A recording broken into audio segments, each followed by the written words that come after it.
Good evening. Ira Epstein with your SPDR ETF stock market wrap-up on a very eventful, fun day of trading, actually, for this Thursday, the 28th of August, 2025. The whole day was about NVIDIA. Once we saw the earnings come out yesterday, the guidance, where they're at, the question was, how big was it going to drop? The whole day was expected to be down.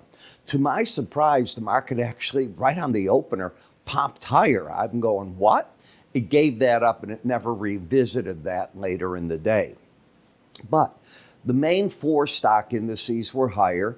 A little bit of caution, I think, because the RSP, which is the equal weighted S&P, it's not really joining into this party. So that was interesting to me. Bonds continue to get a rally. You saw good rallies today in Amazon, Netflix, and even Apple joined in that parade. We continue to see worries about the consumer showing up in Home Depot. Gap had their, Atlanta company, and that's falling after the market on earnings that the market wasn't happy with. Dell was up a little bit today. A lot of people think that's just still not a place to be, which I find interesting.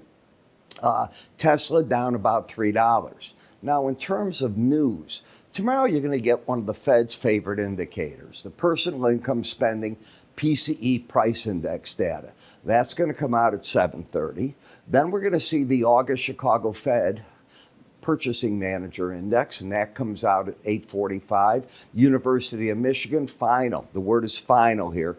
Consumer sentiment indices will come out at 9 o'clock. And remember, people are going to be gone. They're going to be leaving. Volume's going to be so-so. Who wants to do anything super aggressive on a long holiday weekend when the markets reopen on Tuesday because of Labor Day in the United States? So keep that in the back of your mind.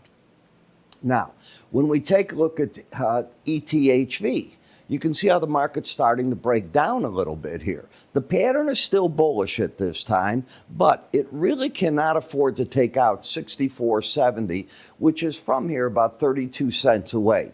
If it does that, you already have in place lower highs and higher lows. So you're void of a trend, and that will activate the downtrend if that does it and just keep the market down there. It could go then to the 18-day average of 63.13. Should the market take out the 68.29 level, the way I look at it, that opens the door to go to the upper Bollinger Band of 72.84. So this thing can go either way right now. A tip-off is that momentum is turning down. So that's not a pretty day. Plus, on a day where everything else was up, look how that market came down on it. When we go to Oklo, this is on everybody. Every time I turn on a TV station, suddenly I'm hearing about this. And 73.86 is a big key number. I would expect to see buyers come in there, and they wouldn't want to see the market under the lows of Wednesday. If that happened, it'd be a problem. Where could the market go? Well, the logical first spot, to me at least, is 84.36 because you're not overbought. In Netflix, the market managed to close a little bit higher today. The door is still open to get up to that upper Bollinger Band to see what this market is made out of. We'll see if that can happen. Right now, the key is to hold on breaks, the 18-day average of closes. I missed United Healthcare, went too fast there. Still breaking down. What I don't like about this chart is I don't like when governments are involved, and our government in this case, going through all the records. Inevitably, they find things. That's what I hate. Let this market get by you. Don't be a hero in it. In Exelon, look how it's breaking down here. Now you're under the Bollinger Band. You're oversold, so it's primed that it can drop a little bit more, but I doubt it'll stay under the Bollinger Band very long. I've told you that I thought Robinhood, I'd like to see it break back. It did, and that's because of cryptos. It owns so much, and it depends so much on how cryptos do, and they have been under some pressure recently. That's putting the market down a little. Tesla couldn't quite make it to the upper Bollinger Band in an overbought market. It's not what I call an ideal technical trend because you have a lower low and a higher high. It's really a broad-based sideways action market that is trying to be bullish, not bearish.